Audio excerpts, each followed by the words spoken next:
UPSC परीक्षाओं में कई बार पूछे गए सवालों का एक संग्रह मैं आप लोगों के सामने ला रहा हूँ। आप अपना आकलन स्वयं कर सकते हैं। पहला प्रश्न था, समास का शाब्दिक अर्थ है। तो समास का शाब्दिक अर्थ है संक्षेप। निम्नलिखित में से कौन सा पद अव्ययीभाव समास है?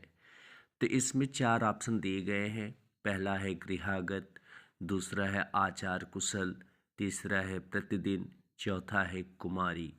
तो इसमें ग ऑप्शन सही है। अगला प्रश्न है, जिस समास में उत्तर पद प्रधान होने के साथ ही साथ पूर्व पद तथा उत्तर पद में विशेषण विशेष्य का संबंध भी होता है, उसे कौन सा समास कहते हैं? तो पहला है बहुव्रीहि, दूसरा कर्मधारय, तीसरा तत्पुरुष, चौथा द्वंद्व। तो इसमें आप जानते हैं कि कर्मधारय समास का विशेषण विशेष्य संबंध होता है। अगला है, निम्नलिखित में से कर्मधारय समास किसमें है? पहला है चक्रपाणि, चतुर्युगम, नीलोत्पलम, माता पिता। तो नीलोत्पलम इसमें कर्मधारय समास है। जिस समास में दोनों पद अप्रधान होते हैं वहाँ कौन सा समास होता है? तो बहुव्रीहि समास का कोई भी पद प्रधान नहीं होता, दोनों पद मिलकर किसी तीसरे पद की तरफ संकेत करते हैं। तो यहाँ पर बहुव्रीहि समास होगा। अगला है, जितेंद्रिय में कौन सा समास है? पहला है द्वंद्व, दूसरा बहुव्रीहि, तीसरा तत्पुरुष, चौथा कर्मधारय। तो यहाँ पर बहुव्रीहि समास होगा। देवासुर में कौन सा समास है? तो देवासुर में पहला है बहुव्रीहि, दूसरा कर्मधारय, तीसरा तत्पुरुष, चौथा द्वंद्व। तो यहाँ चौथा अर्थात द्वंद्व सही है। अगला प्रश्न है, देशांतर में कौन सा समास होता है? तो देशांतर में यहाँ चार ऑप्शन भी दिया है, बहुव्रीहि, दिगु, द्वंद्व, कर्मधारय। तो इसमें वह ऑप्शन नहीं दिया है। देशांतर में हमेशा तत्पुरुष समास होता है।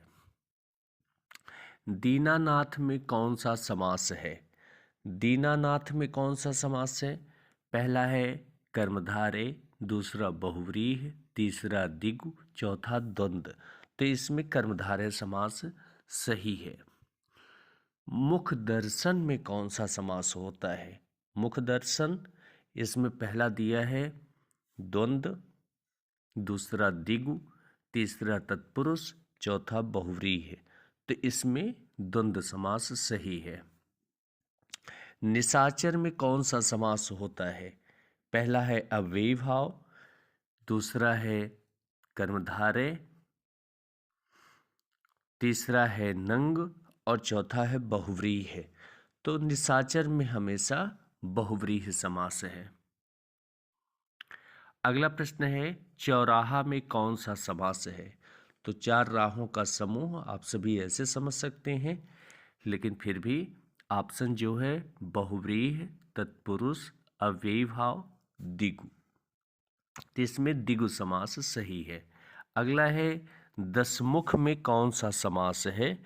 तो दसमुख में आप फिर भी समझ गए होंगे, लेकिन ऑप्शन देख लीजिए, कर्मधारय, बहुव्रीहि, तत्पुरुष और दिगु।